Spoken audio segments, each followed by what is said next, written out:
Good morning, students. Naveen, can you able to see the PPT screen? Yes, ma'am, I can see the screen. Yeah, what about Ahmed? He's joining. I will check with him.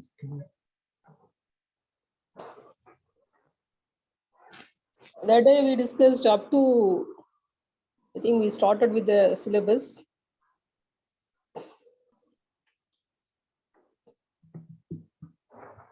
How many topics we covered last week?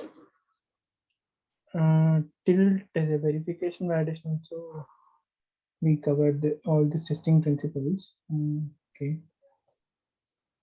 I think up to white box testing, black box testing. I think we covered need for testing. Need for testing and yeah, white box testing also we discussed. Yeah, then we discussed the various basic concepts of software testing, the testing principles and the need for testing, the 7 principles of testing, the hierarchy of testing with the various models, various types of testing methods and its subcategories, the testing activities, Yes. introduction to software testing, goals for testing covered, main objectives of testing, the levels of testing like unit testing in the first level, integration testing in the second level, validation testing. Yeah, Within alpha, validation beta testing, we have regression testing, alpha testing and beta testing. Based on alpha beta testing, we'll do acceptance testing. Yeah. Ahmad has joined, ma'am. Okay, Ahmed, any doubt in the previous class? No, madam, no. Then we discussed test types, the different types of test based on the code, what we are testing, like functional test, algorithmic test, positive test, negative test, usability, boundary value test, startup and shutdown test, platform test, load and stress test. Then we started with the types of test like component based test. It is called unit testing. Then integration testing by combining the components or units during the integration process. If any error occurs, that can be tested using integration testing. The testing phases. We'll have first we'll perform component test. Based on the component test, we will perform integration test. Then we saw what is software bug, how it can be removed by using validation and verification process. We discussed software testing necessity based on the development phase, quality, and testing phases. Then we defined software quality. What is quality? What is software quality? And how the software quality is defined based on the implicit, explicit requirements. Software bugs. Then the various hazards we may face if you won't do the software testing. We've taken some real-time example based on the software errors. What are the losses in olden days we faced by taking the China Airlines and software bugs because of a software bug? It was killing 264 people in an Airbus A300. Then the system stages of system testing, like a test strategy. So the test strategy is the superset. Within that, we'll have a number of test plans. Then each test plan will have a number of test cases. So we can say a collection of test cases forms a test plan. Collection of test plans, we will get a test strategy. Strategy is a high-level planning. Usually the strategic plan of test will be created by the high-level top management people. It's mainly focuses on cost, how much money we are going to spend for the software testing process, how much time we need, whether 1 month or 2 months, whether we are going for outsourcing for software testing, or internal team will do the testing process. And how many members, how many employees we are going to appoint to perform the testing process, verification and validation. So usually the cost, budget, time, number of employees, resources, all those things will be fixed during software test strategy. Based on the test strategy, we will create test plan. So here we will cover the requirements, and based on each requirements, we will create a number of test cases. During test case design, we'll choose the respective testing method to create the test case. Say if you are going to test the component, the internal code, we'll go for white box testing with the say cause effect testing, or state machine testing method, or looping testing, boundary value analysis, or constraints, checking the constraints.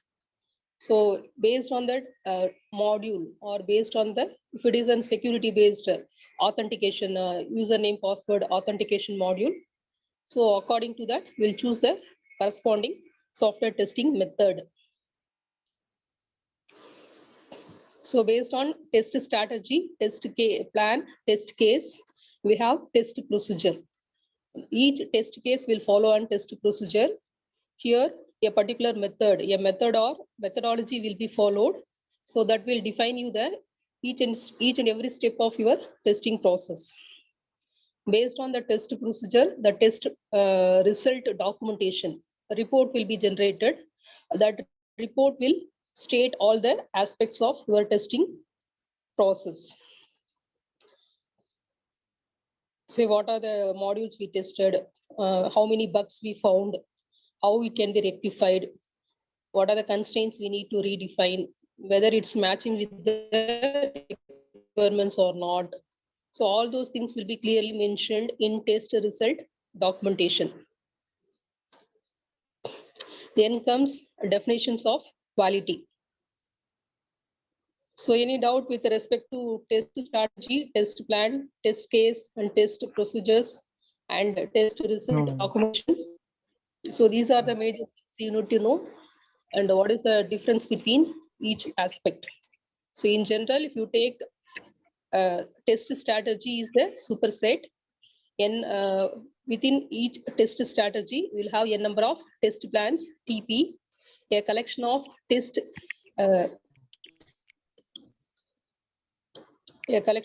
cases, forms, and test plan. So we'll say a number of test cases will get a test plan, a number of test plans will get a test strategy, and each test will follow a procedure. Based on the procedure, we will create the test result, TRD, test result.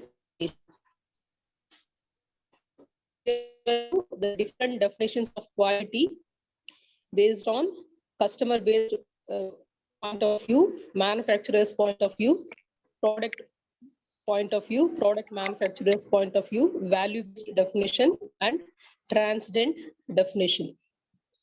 So the quality differs from one person to another person based on their position or based on their job. Then comes causes of errors. So if your software is having a number of errors, what will happen to your software? What is the side effects? Or if the software is with errors, how it will reduce the efficiency of your software product? So the points are given. Then we saw the software quality iceberg, how the quality is ensured. So if you eliminate all the bugs, errors, defects in your system, then only you will get an qualitative, universally accepted software.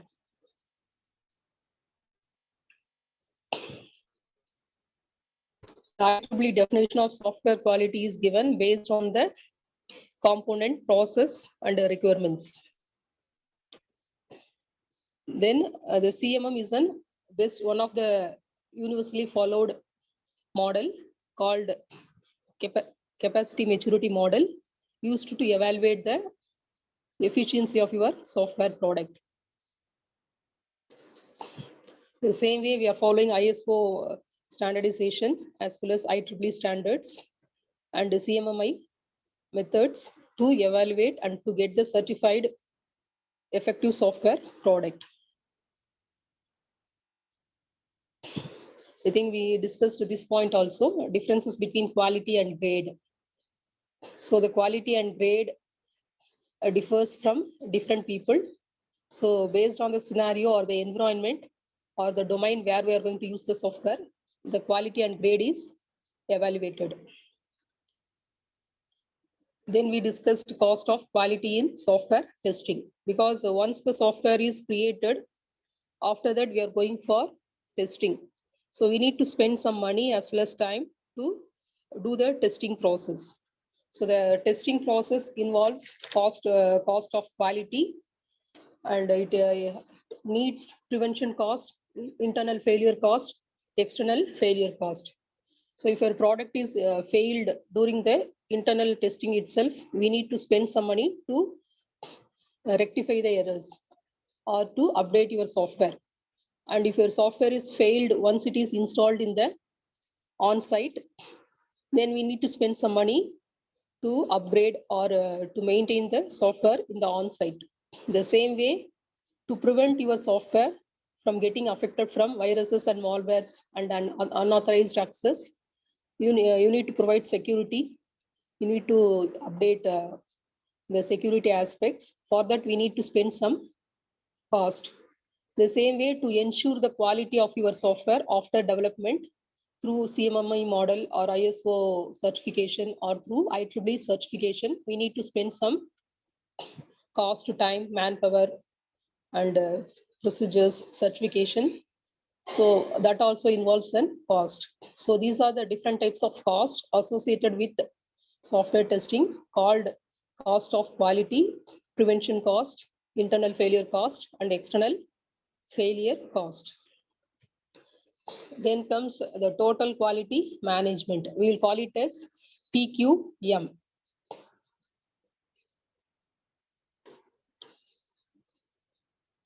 I think we completed up to this now, last class. Naveen? Yes, ma'am. Yeah, correct.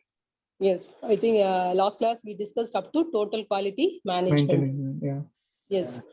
This TQM is a term used by many of the international organizations. They give the sticker called QA/QC, quality assurance and quality check. The sticker hologram will be pasted on many of the products to ensure the authentication and to avoid the duplicate products with the same brand or name in the market. So the total quality management efforts to position a company for greater customer satisfaction, profitability, and competitiveness. So if your product is ensured by TQM process, we can say the customers will believe your product. They will be confident your software will give them high quality results, and they will get the satisfaction that the requirements will be met and doing things right in the right time. Say the consistency will be consistency and improvement can be ensured. So the major activity of TQM principle intends to view internal and external customers as well as internal and external suppliers for each process and project and the entire organization as a whole. So the TQM is based on the internal external customer satisfaction and supplier satisfaction and the overall organization performance.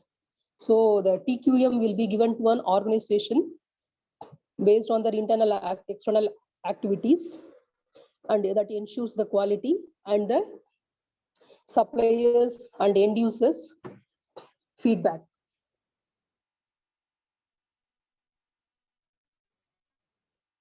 The main focus of TQM is based on the customer, based on continuous improvement in the demand and supply, benchmarking, ensuring the benchmarking process, employee empowerment, empowering the employees, and use of quality tools.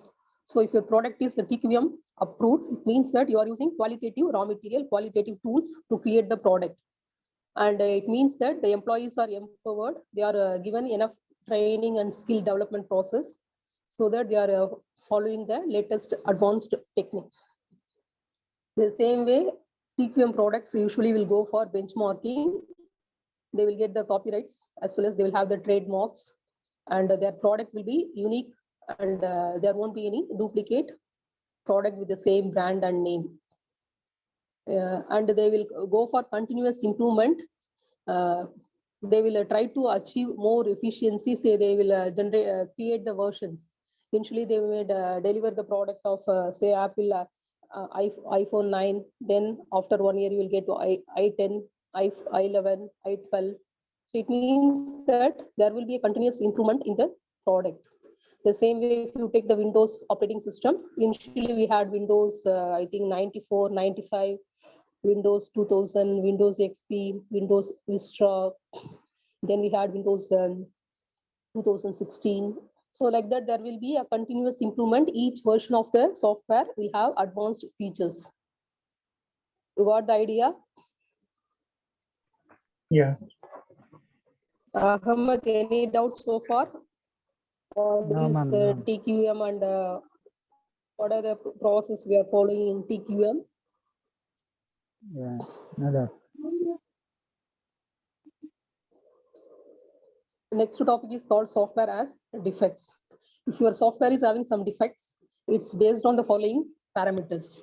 The defects in any software is maybe the communication gap between the end users' needs and the developers' development process. If all the specifications are collected from the end users or customers, if it is implemented in your product, then the software won't have any defects. The communication gap between the users and the developers is a major causes of software defects. The second one is changing requirements. If the requirements are changed often, say initially they are giving some 5 requirements, within 3 months they are adding another 2 requirements, then your requirements increased to 5 to 7. After 2 months, they are removing the first 2 requirements, they are adding 1 more requirement. So if there is a continuous change in the requirement process, requirements of the software requirements documentation, then there may be chances of getting defects, because usually we are going with analysis. We'll create the algorithmic requirements documentation. Based on the SRS, we will go for design. Maybe it may be in the form of UML tools or data flow diagrams or entity relationship diagram. So you need to do changes in the algorithmic software requirements documentation. You need to make changes in the diagrams. Then you need to make changes in the coding. So if you do changes often in all the analysis, design, and implementation coding, because of that, chances are there for getting defects. The third main cause of defects is customers are unaware about the stated requirements and product development. If the product is developed without considering the user's skill, users' needs, and if they need, if they cannot able to use the software properly, if the software is not user friendly, definitely will have software defects. The fourth main point is overconfidence of software developers. If software developers creating the software without considering software requirements, end users' needs, companies' demand, without considering the cost factor, time duration, all those things, then we'll get a major defects in the software. The fifth major point is peer reviews and self-reviews are not detecting any defects. So internally, while developing the software itself, internally there will be so many software review meetings. During the review meetings, if you cannot able to identify the major defects, and if the reviews are not conducted properly, the updations or feedbacks are not given to the developers, then there may be chances of finding a lot of errors in the after development process. During testing process, we'll come out with a number of errors. During each review meeting, if you find the defects and errors, if you rectify in the initial stage itself, so we have to start doing the testing and review process, feedback process from the day one onwards. So that's what nowadays many of the companies are following agile software, agile methodologies. So in agile and extreme programming techniques, every day they used to conduct review meetings. The feedback of all the stakeholders will be taken into consideration to update the process. And the sixth major point for software defects is changing technology. Initially, you started creating the project with C. After 2 months, you are changing to Java. Initially, you may thought of using Oracle. Then you are changing to NoSQL. So if you often change your technology or the platform or the software, hardware, programming languages and databases, while converting from one software to another software, while changing the database from one tool to another tool, there may be chances of getting so many errors. So these are the main 6 points we need to consider while creating any software to detect the software errors. Any doubt? Any doubt, Ahmed? No, ma'am. No, no. Yeah. Next topic is called stages of testing. Stages means, say, in a software development itself, you'll have stages.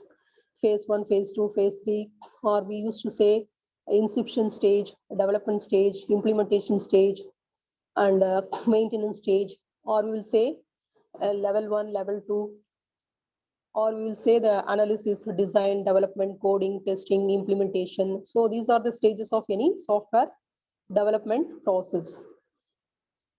So the testing should be performed in each stage of the software development life cycle, SDLC. So the various testing methods which we can make use in each stage is usually while creating each and every module, we can go for unit testing. Once a particular, say if your project is having 4 modules. So once the first module is created, then we can perform the unit testing on the first module. Then the second module is developed, we can perform unit testing on the second module. Once all the 4 modules are created, then we can start integrating the first 2 modules. Then we will perform integration testing. Then if you add 3 modules, then we'll perform the integration testing on the 3 modules. So the stages of testing is, the first stage is called unit testing. Second stage is future testing. Third stage is integration testing. Unit testing based on individual executable codes units, and future testing is used to test the internal coding, say the various looping structures, input output statements, constraints, execution, condition checking, all those things will be tested using future testing. In integration testing, we'll integrate all the modules together, we'll get a complete system. During integration, there may be chances of getting some errors. The interfaces, application programmers, feedback, all those things will be considered, and the integration testing will be performed. So we can make use of the various tools, software testing tools like automated testing tools, manual testing tools to perform the testing. Like we can make use of test driver, code coverage analyzer, automatic test case generator, Selenium softwares. Like that, we have a number of softwares based on the language what we are using. So if you are using Java language, we can go for the testing tools available for Java based language. Same way, if you are using say Python, there are a number of software testing tools available. We can make use of those tools to test your software.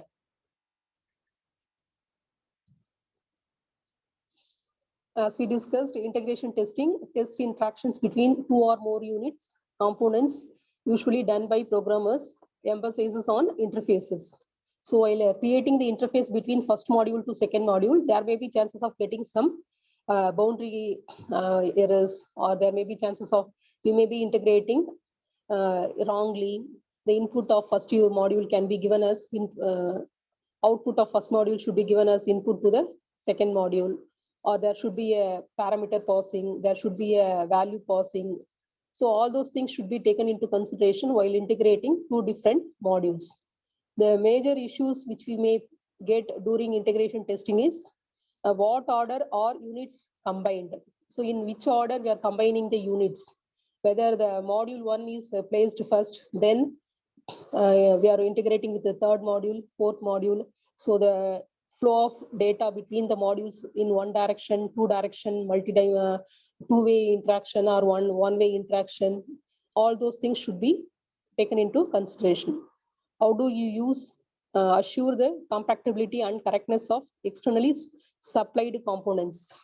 So how the external inputs are given to the internal components and how it is performing among them should be taken into consideration.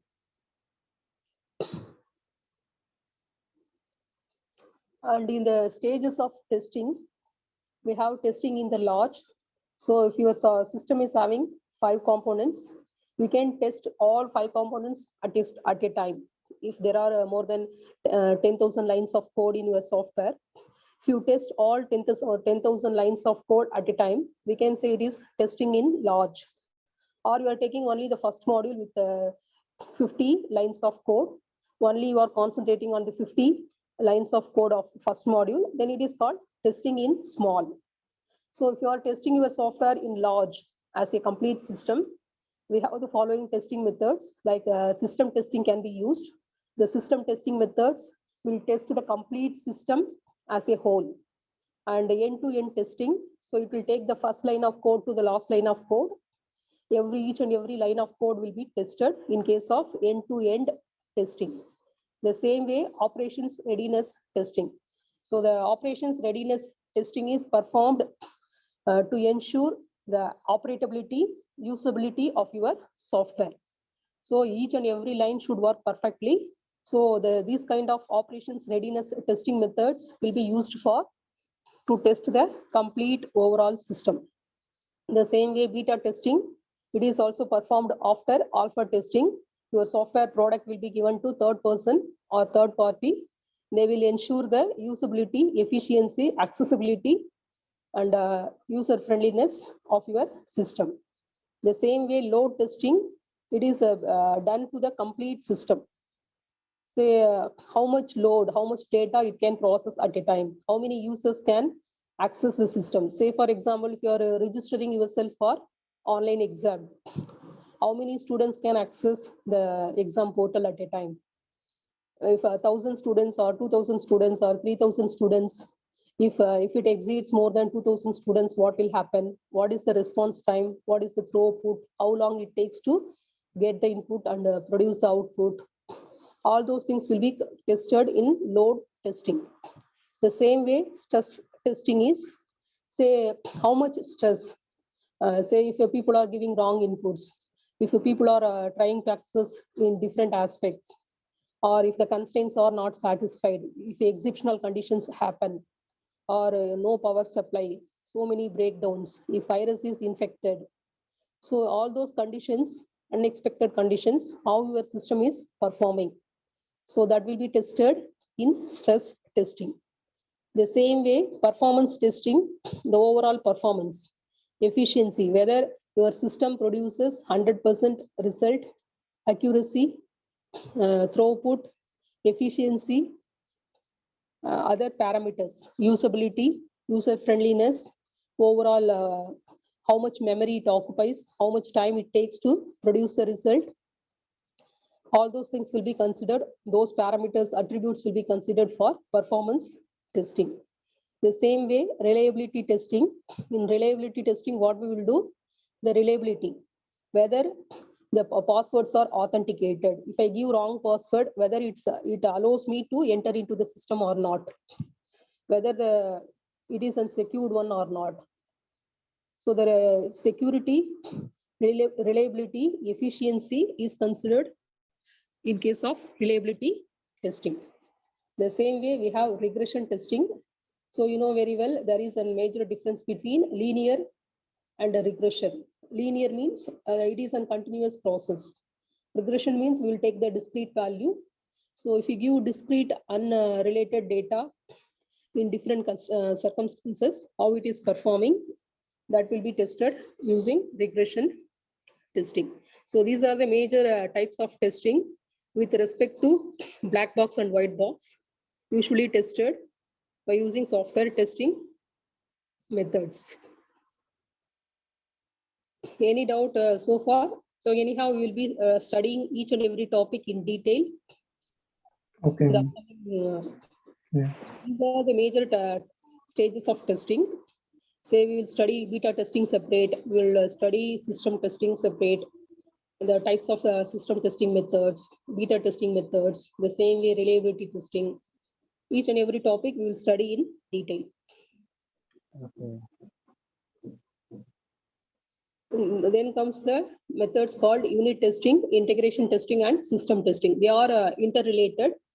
Unit testing is the first level of testing. Integration testing is the second level. System testing is the third level. So the hierarchy is unit testing, integration testing, system testing. So we can say parent, child, grandchild.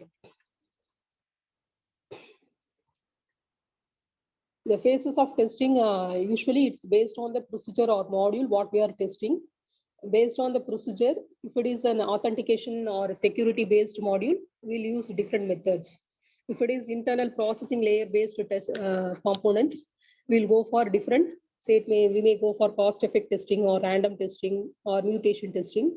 If it is a data-based module, in that case, we'll go for say state machine testing or dynamic testing methods.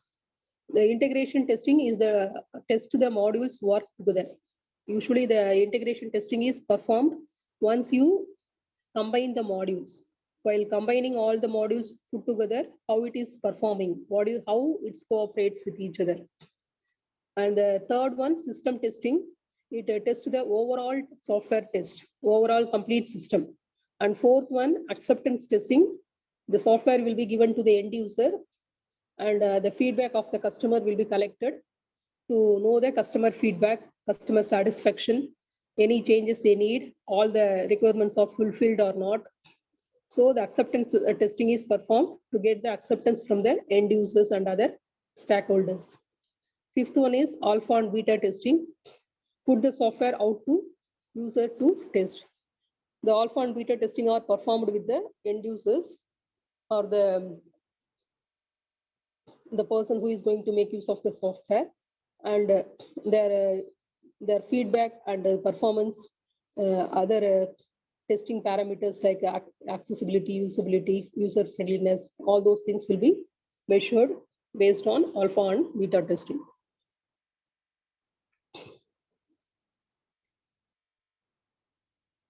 If you take the testing levels and types, we have unit testing in the first level, initial level. A unit is the smallest testable piece of software. So we'll take a small part component of the software or the minimum code of execution. It is basically done by the developers to make sure that their code is working fine or not. They test their pieces of code which they have written, like classes, functions, interfaces, and procedures. So the various functionalities inside the component. If you are using 3-4 classes, how the classes are functioning, the various internal procedures, those things will be tested.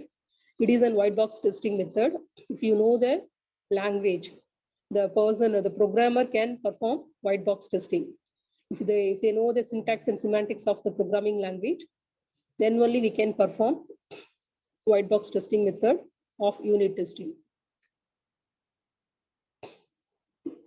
Second method is called integration testing. It is basically done by the developers and it is done when two units are integrated.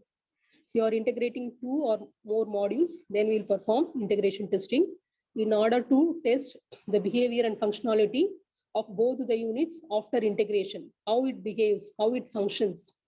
And it is white box type of testing. So here also the code, language, the content is tested. The syntax, semantics, constraints, looping structures, boundary value conditions, constraints, those things will be tested. Then comes functional testing. It is the type of testing done against the business requirements of application. It is a black box type of testing. Here in functional testing, we'll give more focus to the regression test. Regression means how how if you give discrete values, if you give different combinations of values, how it performs by giving maximum and minimum conditions, if you giving the internal conditions, basis path conditions, constraints, by giving mutated values, how your system performs. And smoke test, it means how much load it can take, in which point it breaks down, or what is the break even point for the system when the system misbehaves. All those things will be tested. And usability test is how many users can easily access your system, or whether it is reachable to the available throughout the 24/7, or we need special softwares to access your system, or you need special domain, say whether the system will work in Macintosh or in or DOS or Linux or Windows or network based environment. So all those things will be tested in usability test. Say the smoke test is performed to ascertain that the critical functionalities of the program is working fine. Say the critical functionalities like boundary value conditions, constraints, minimum value, maximum value. If you the value exceeding the maximum limit,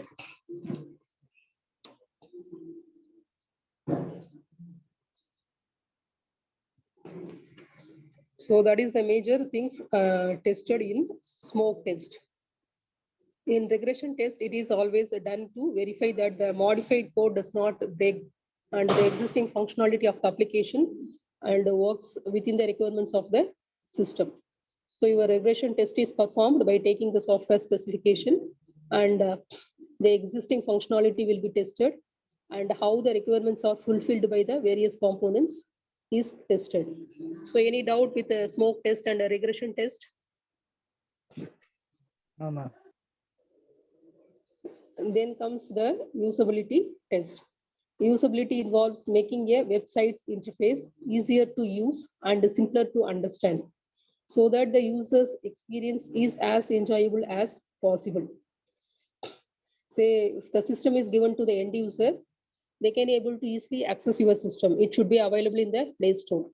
And whether the person need to pay some money to download and use the software, or they need any license, they need to register themselves, they need any special account, and how much memory they need to, say the system needs 1 GB, or whether the system needs only 10 MB, and we need to give access rights to location, and we need to give rights to your mobile contacts, all those things. If you download any software, there will be so many things we need to enable, whether it is whether it is an secured software or not, and it is easy to use, or every time we need to remember the password, or we need to log into so many accounts to enable this software to function. So all those usability parameters are taken into consideration in while performing the usability test. Mainly in usability test, we'll consider the user friendliness, memory space, whether it will work in Wi-Fi or online or offline, how much time and cost we need to spend to access the system. Then comes the non-functional testing. In non-functional testing, it is totally different from the functional testing. In functional testing, we will consider the requirements and specification. In non-functional testing, what we will do, we will consider the implicit, say in a requirements analysis itself, we will have implicit requirements and explicit requirements. Explicit requirements can be easily stated. This is the first objective, this is the second objective, this is the third objective, or module 1, module 2, module 3, module 4. Like that, we will list out the functionalities in case of functional specification. The same way we have non-functional specification. What is non-functional specification means? The rules and the regulations of the government, policies of the government, or whether the software is having ethical, we are following the ethical parameters, and whether it affects any community. it is against the practices of any religion and other fame of the organization, policies followed by the organization. So the invisible things will be considered in case of non-functional testing. So it is totally different from the functional testing. Test the application based on the client and performance requirements. So here also we are giving importance to the client and clients, the end users requirements. Then non-functional test can be effectively used, can be easily tested by using testing tools. Here in non-functional, it involves the subtypes of load testing and stress testing. Stress testing means what is the exceptional condition, what are the, when it will break down, and if the system is crashed, what will happen? Is there any backup software? If it is affected by malware or fire, if the firewall is not functioning, what will happen to your system? If the network, if you are using a virtual private networks, whether the system will function or not. If you are using public network, it will work in a private network or public network. And the same way load testing, how much load at a time, how many users can access the system. All those things will be considered in case of non-functional testing. So any doubts so far? So far we No, ma'am. discussed Yeah. what is unit testing, what is integration testing, and system testing. This unit testing, integration, and system testing is an important topic. Definitely there may be chances of getting some questions from the topic. Okay. Office. Lunchtime. You come off after 2:30.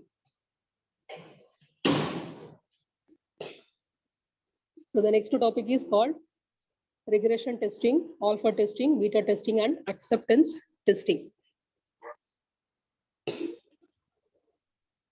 So here in load testing,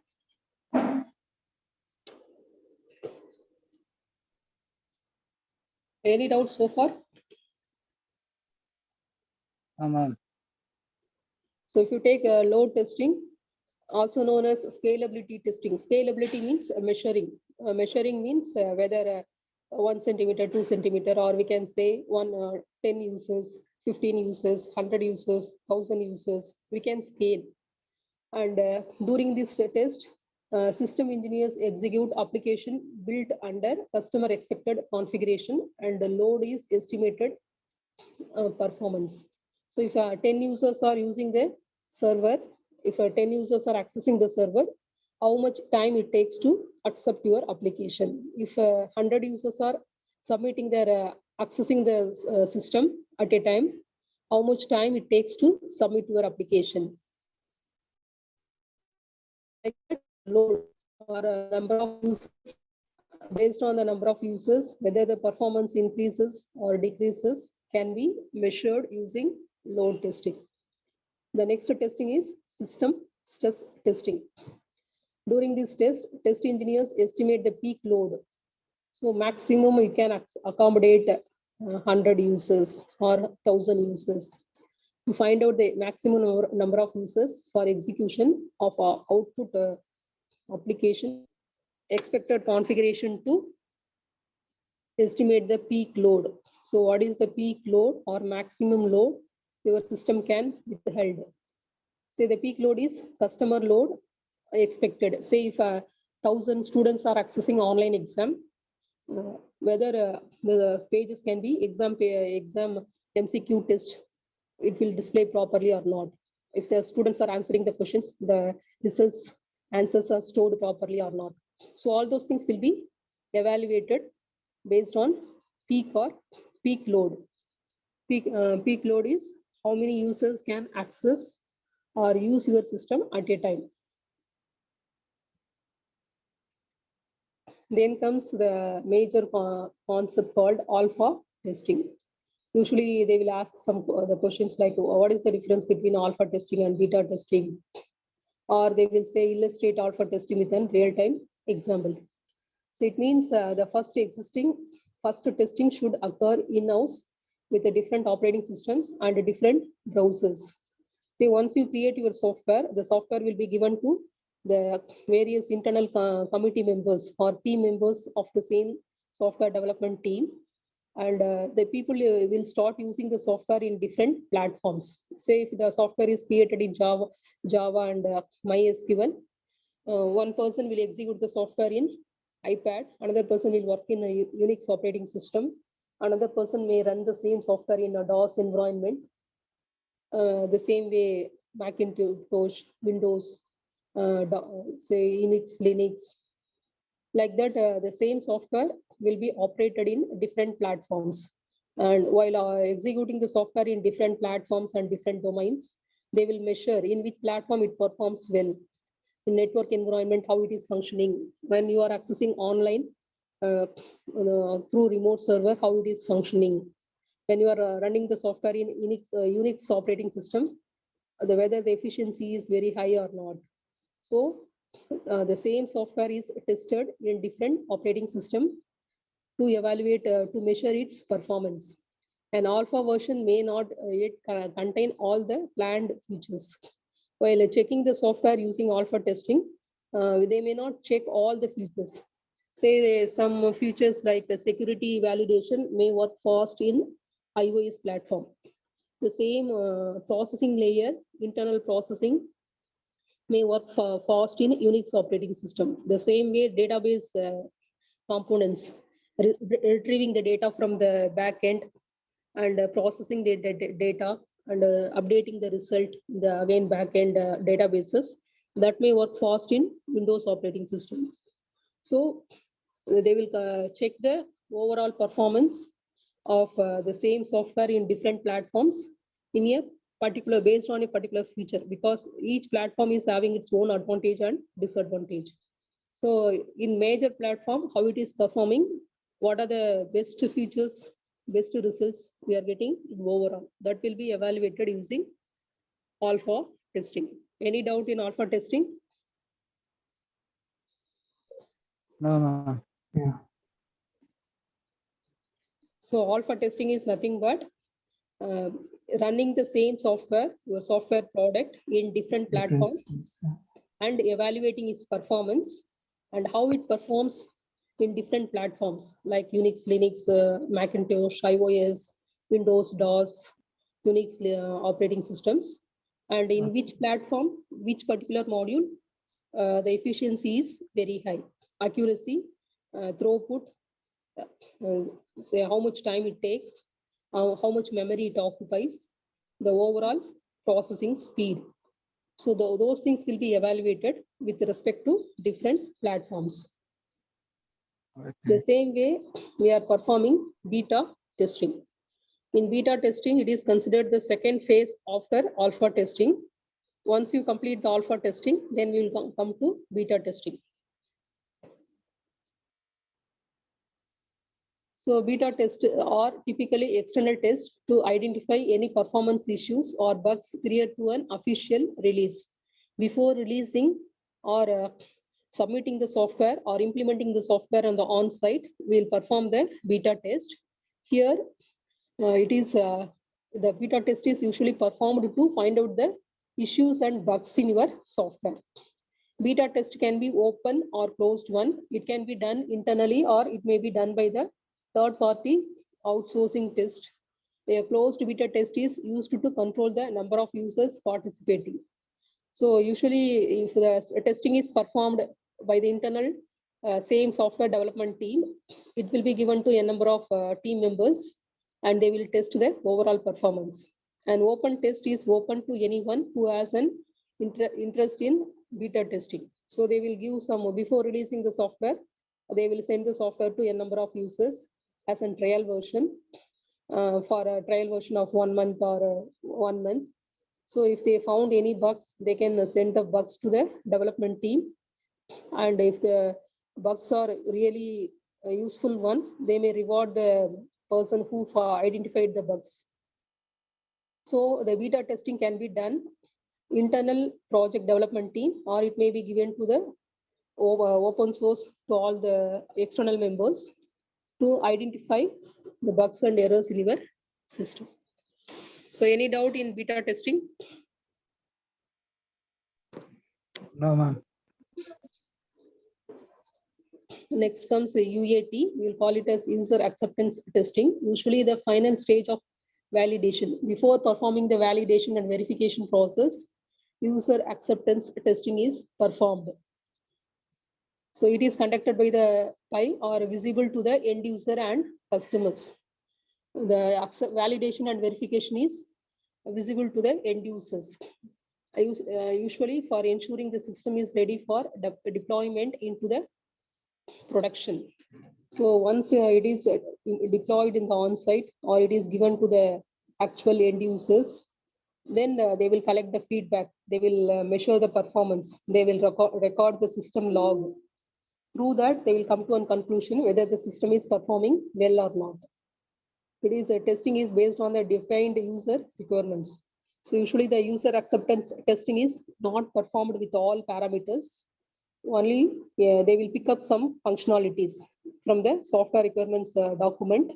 Based on few requirements, major requirements, they will do the usability and acceptance testing. Any doubt in user acceptance testing? No, ma'am. No, ma'am. So far we were discussing about the black box testing and white box testing. There is a major difference between black box and white box. So if you differentiate what is white box and black box, it will be easy for you to categorize the various methods of software testing. If you take white box testing, it does not address the questions of whether or not the program matches the specification. Here in white box, the software specification is not considered. Does not tell you if all the functionality has been implemented. In white box, we won't check all the functionalities. Does not discover missing program logic. The missing logic of the software cannot be identified through white box. So here it will be performed by any third party. Just they will run the software, give some input and check for the output. In case of black box, it is possible to write a test case for every possible set of inputs and outputs. So in black box means the internal coding. Each and every line of your code will be tested. So we need to write test cases, test plan and test strategy. Based on the test cases only, the black box testing will be performed. Some of the code may not be reachable without extraordinary measures, and specifications are not always complete. So here we will not do the test strategy or test plan for all the major aspects. Only a few important functionalities of your software will be taken. For that, they will create the test cases and test plan, and the overall test strategy will be generated. And if you know the programming, say if your program is written in Python and Jupyter notebook, if the person knows Python and Jupyter, if they know all the internal coding, syntax, semantics, functionality, logic, then only they can perform black box testing, the project written in Python and Jupyter. If they don't know the programming language, if they are not software engineer, they cannot able to perform black box testing. Only the programmers, domain specialist, development team can perform black box. But in case of white box, any customer or any end user or the person who knows how to operate the system can perform white box by giving some input and checking for the output. Even I can also test the ATM machine. If I am the customer, I can do some transaction with the ATM machine. I can say whether the ATM machine is performing well or not. Even I can also perform the testing of online reservation. Say if I like to book a ticket with Indigo flight or something, I can go to the website of online flight reservation. I can book a ticket. Then I can say whether the website provided by the organization is working properly or not. It gives me all the options. It produces the ticket properly or not. I can say the system is working properly. We can able to access easily. and it's a genuine site. Authentication is maintained, security is very high, efficiency also very high. We can easily generate the ticket. Even we can check in online. We can book for the we can board. We can get the boarding pass. So if I just access the website and if I do some transaction with the website, I can ensure the performance of the software. It means that I am making a software test with the website. So anybody can perform white box text without knowing the programming, without any programming skill in an end user's point of view. But black box testing will be done by the development team or third party person who is well versed in the software and hardware components used in the software. So any doubt with what is black box and white box testing? No, ma'am. No, ma'am. Now we will discuss white box testing methods and black box testing methods in detail. So if you take software testing, in general, we can categorize black box testing methods and white box testing method. As we discussed, if it is a black box testing method, we'll have test cases, we'll give the test cases TC as an input to the application, and we'll check for the output of the test case. So we don't know what's happening inside to the system. Say, also known as specification based testing, we can say black box is a specification based testing method. Testing without knowing the internal working of the test code. So what is happening inside, we don't know. How it's validating, how it's showing the data, how it's what's happening if you transfer the money through Visa card or UPI payment. We don't know how it's happened, but we are giving some input and we are getting some output. And the input is valid one, output also valid one, efficiency is maintained, security also maintained. We don't know what is happening inside, internal transactions, we don't know. What a system does rather than how it does. So whether it accepts inputs, it produces output. We don't know what happens inside. Test phases are by test teams. Usually the black box testing will be done by the testing teams.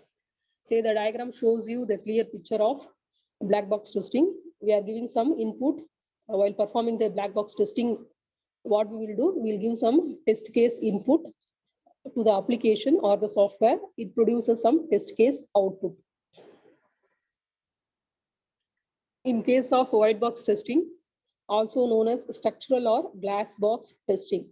So while performing the white box testing, what happens inside is visible to the tester.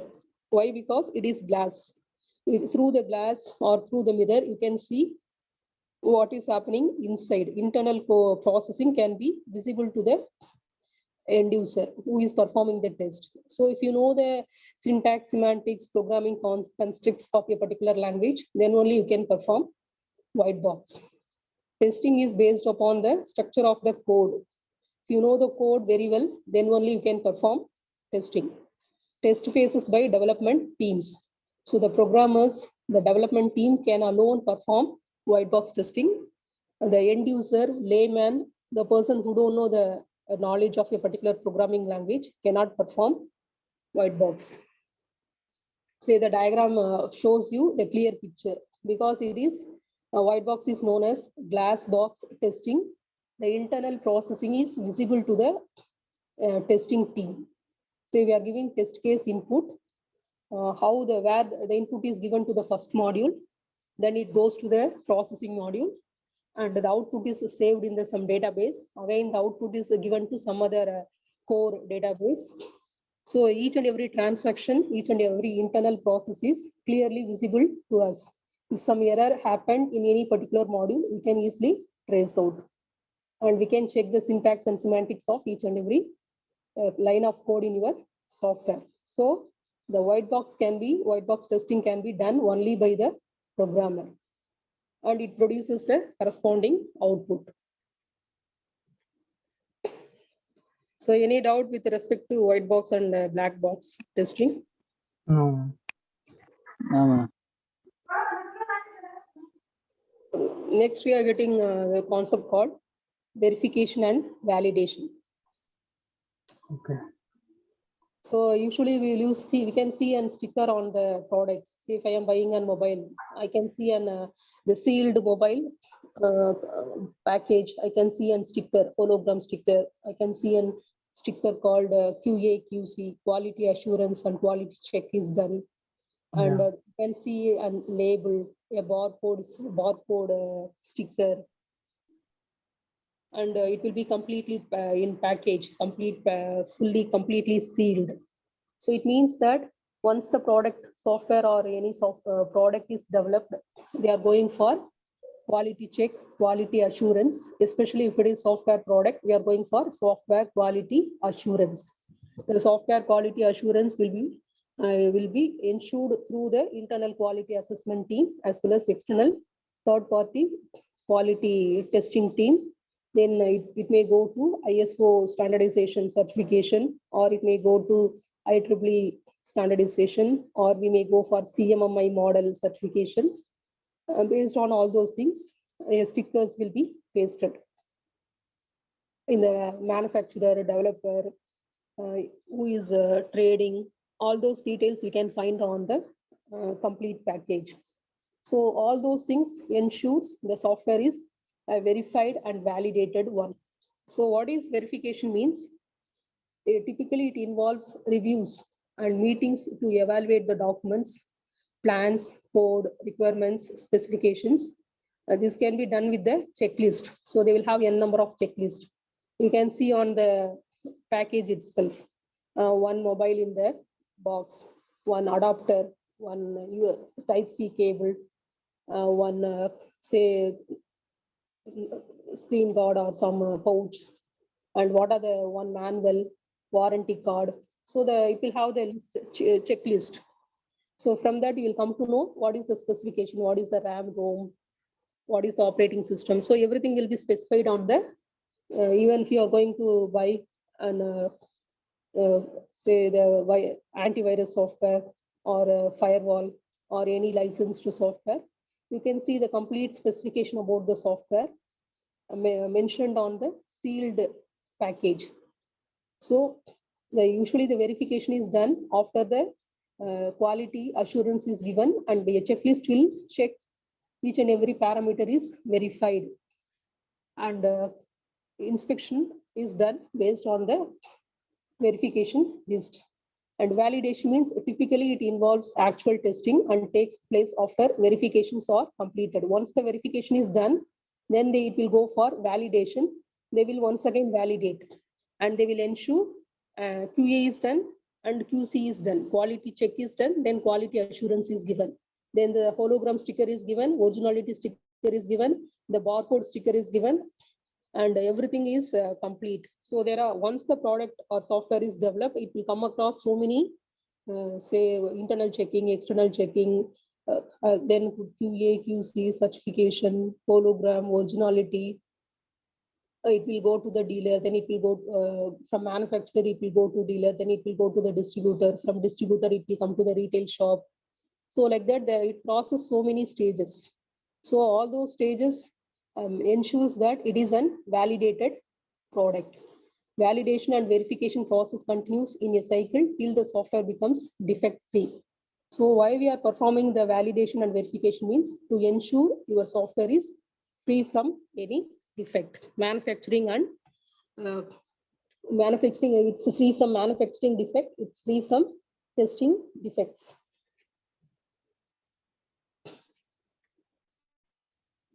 So any doubt in the basic concepts of verification and validation?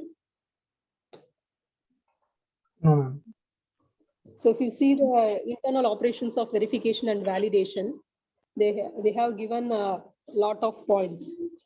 Usually the verification and validation is not the thing, though they are easily confused. So verification is having different set of operations. Validation is having two different set of operations. So verification is a separate department and validation is another department. The difference between them is expressed by, say, validation. Are we building the right product? So whether the product is built as per the specification or not. The software should conform to its specification. The software should ensure all the specifications are implemented. That is called validation. And in case of verification, building the right product. So the product is built as per the procedures. So the software should do what the user really requires. So if you simply implement the specification, it will not ensure that will satisfy the end user's needs. Say for example, if I am preparing an so if you give a program to students, if in a class, then there may be 60 students in a class. If they are coming to a lab, we will assign an exercise to all 60 students. Each student will create a different program. The lines of code will be different. The input parameters may be different. The functionalities, some may use for loop, some may use while loop. Some people will use object-oriented programming concepts. Some people may use C programming. Somebody may use the databases Python, the databases MySQL. Some people will use Sybase or DBase. So depending upon the various combinations, the software output will be totally different. The software may fulfill the requirements, but the output quality will differ based on the internal components what we are using. So the verification ensures that the efficiency is very high and performance is very high, and the latest components and techniques, methods, trending, the very high quality softwares are used in your software. So based on verification, we can ensure the efficiency. Based on validation, we can ensure it fulfills the requirements.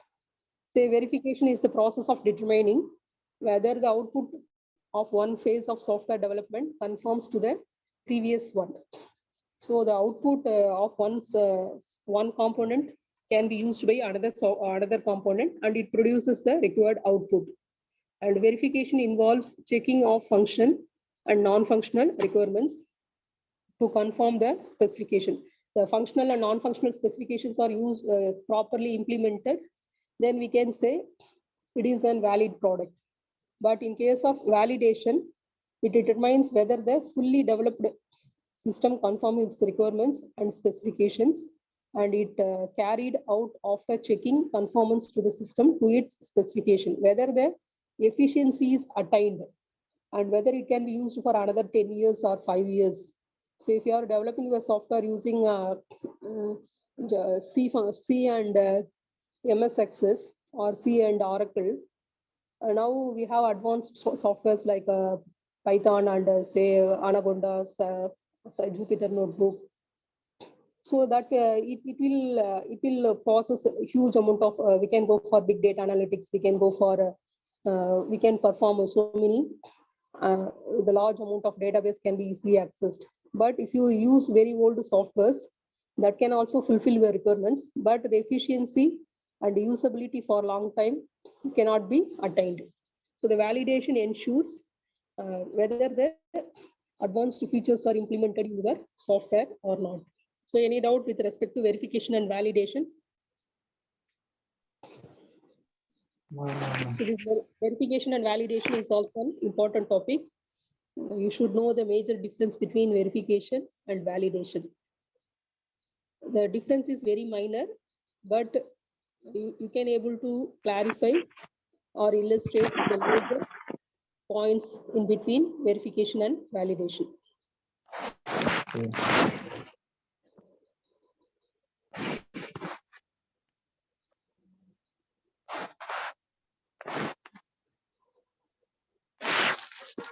Shall we continue or will continue tomorrow? Yes, ma'am, we can continue. What do you think? I think we have 3 more slides. Shall we continue or shall we finish it today?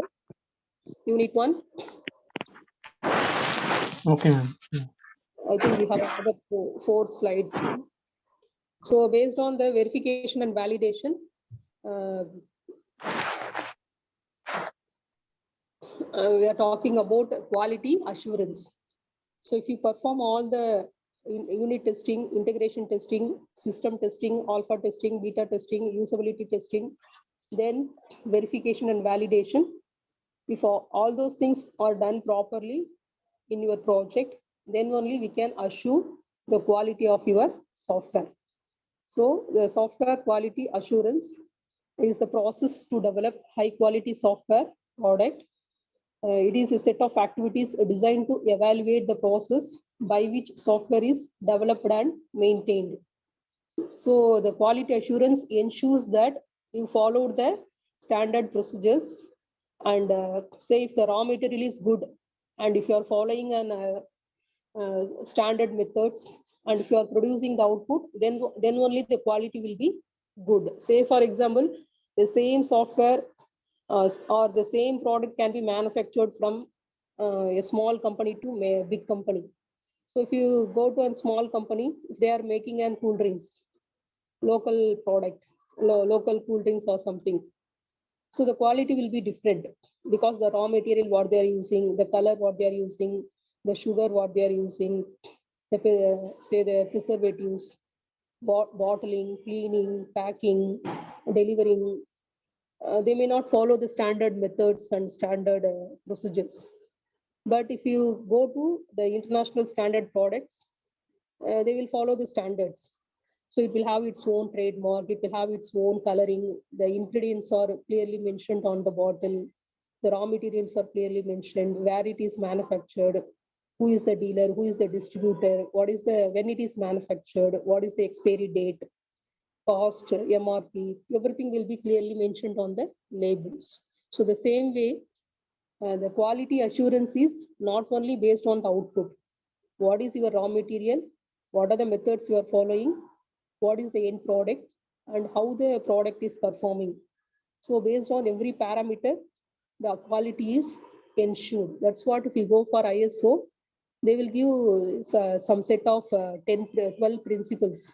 There will be principles for the day-to-day activities, norms, the everyday activities, methods, procedures, processing, pre-processing, development, and validating, testing. So if you follow their specification, then only you will get the ISO certification.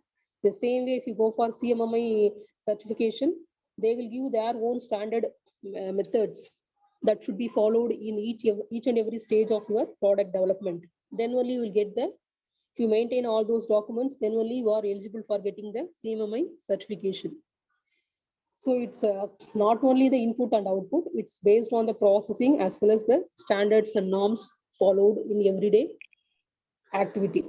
So the quality assurance is planned systematic pattern. It should be followed in every stage of your software development life cycle. The process of quality assurance defines the requirements for software controlled system fault, failure detection, isolation, and recovery. So it will give you a method to recover from the fault error, and reviews the software development process and products for software error prevention, and controlled change to reduce the functionality states.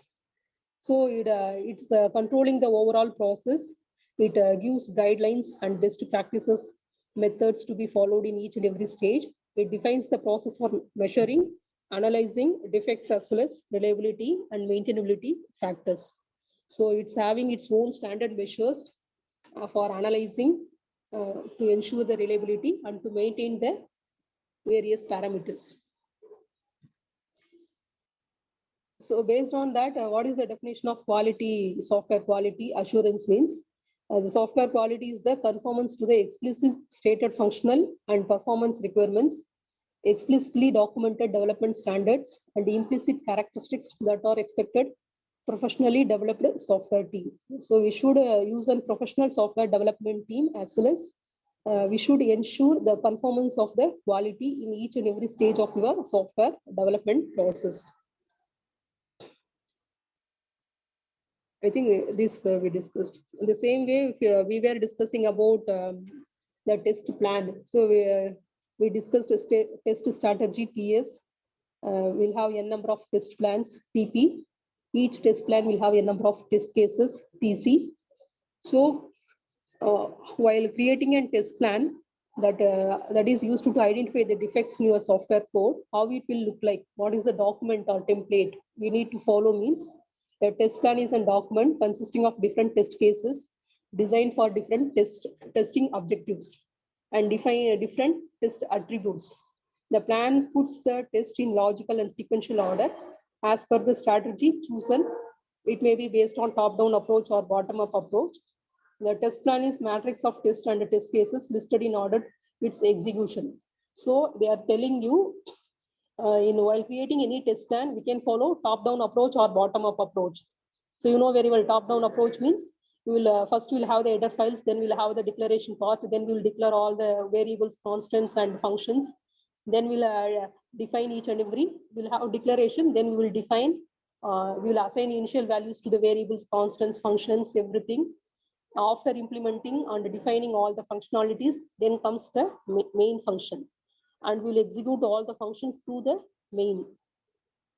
But in case of bottom-up approach, we can declare and define anywhere, wherever we want the variable or constant or function. And initially, we can have the main program.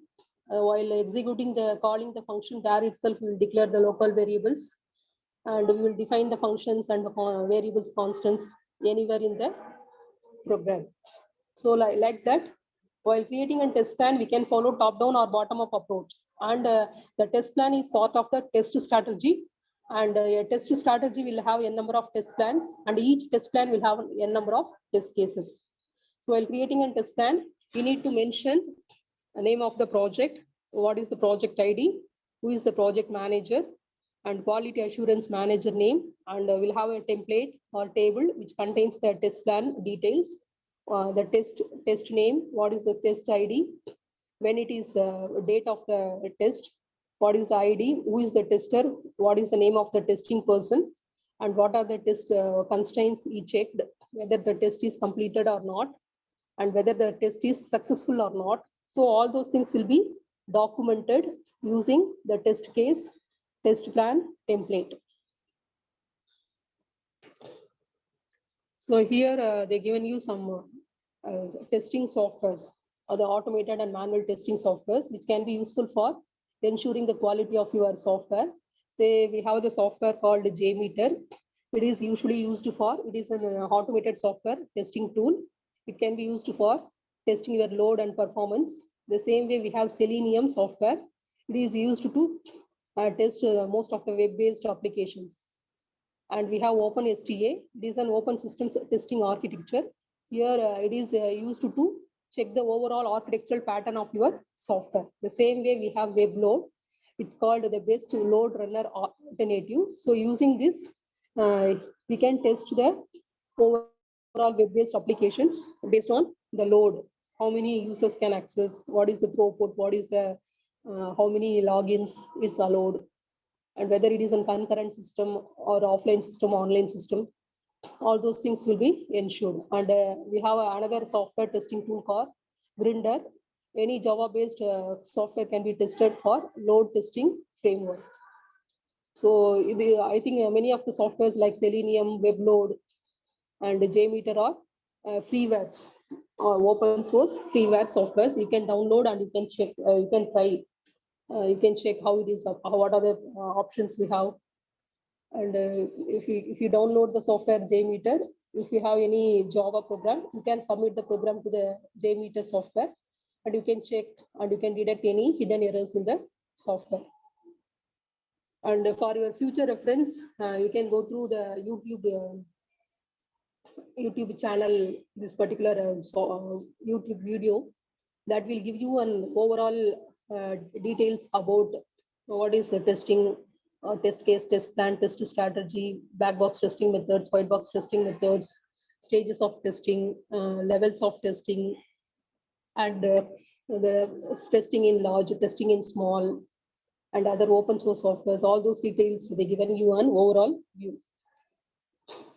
And your unit 1 is based on software testing principles and techniques, tools by Tata Megenhill, book published by Limia. So you can, for further points, you can refer the textbook. I think I will upload the book. I think I have the soft copy. I will upload the book in the Google Classroom. So these are a few of the questions taken from unit 1 for your MCQ. I think in your OET 1 and OET 2 test, you know, first 10 questions are MCQ test. the MCQ question. Each carries 1 mark.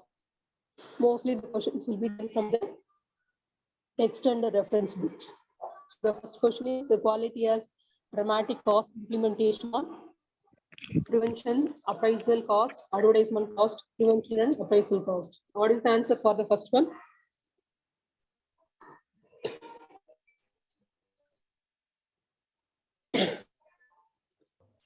First question, what is the answer? Naveen? Ma'am, I see delay. I'm seeing the YouTube preferences slide now. Okay. Okay. So the first question, quality as a dramatic cost. The cost factor of quality is based on the prevention cost as well as appraisal cost. And the second question, total quality management efforts to position a company for greater customer satisfaction, profitability, competitiveness. So the usually TQM is for customer satisfaction. Okay. And the third question, statistical process control (SPC) is an industry standard methodology for measuring the controlling quality during manufacturing process analysis, design, deployment activity. Development activity. What is the answer?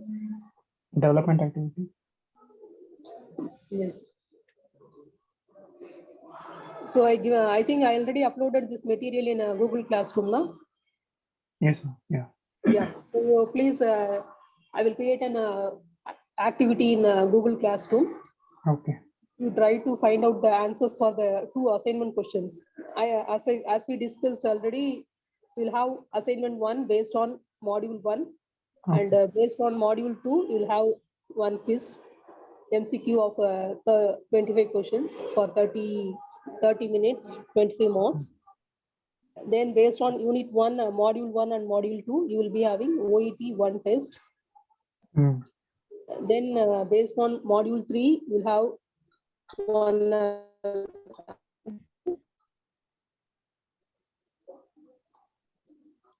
based on module 3, you'll have assignment 2. Based on module 4, you'll have MCQ test of 25 questions, 30 minutes, 25 marks.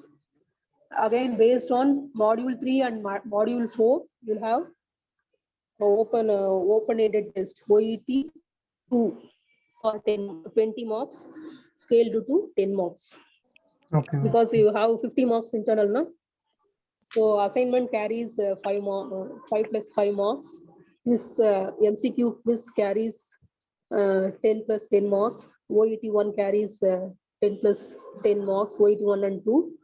And you'll have a mini project or a webinar or a seminar or LinkedIn post certification.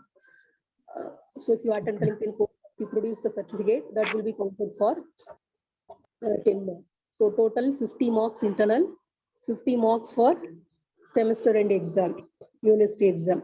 Okay. Yes, ma'am. Okay. We'll have internal assessment, continuous assessment based on unit 1, unit 2, unit 3, unit 4. And your external exam, semester end exam is for complete 5 units. Okay. Okay. So far in module 1, we discussed the following topics: the testing principles like a need for testing, the basic concepts, what is error, fault, defects, failures, test bed, then what is unit testing, integration testing, system testing. Then we discussed regression testing, alpha testing, beta testing, and acceptance testing. Then functional and non-functional testing methods, performance testing, recovery testing, white box testing and black box testing, then verification and validation. So these are the topics mentioned in your module 1. Yeah. So almost our module 1 is complete. So if you have any doubt, you go through the slides, you can ask me in the next class. Okay. We'll start the module 2, then next class. Okay. Shall I end the meeting? Okay. Ma'am. Thank you. Yeah, thank you.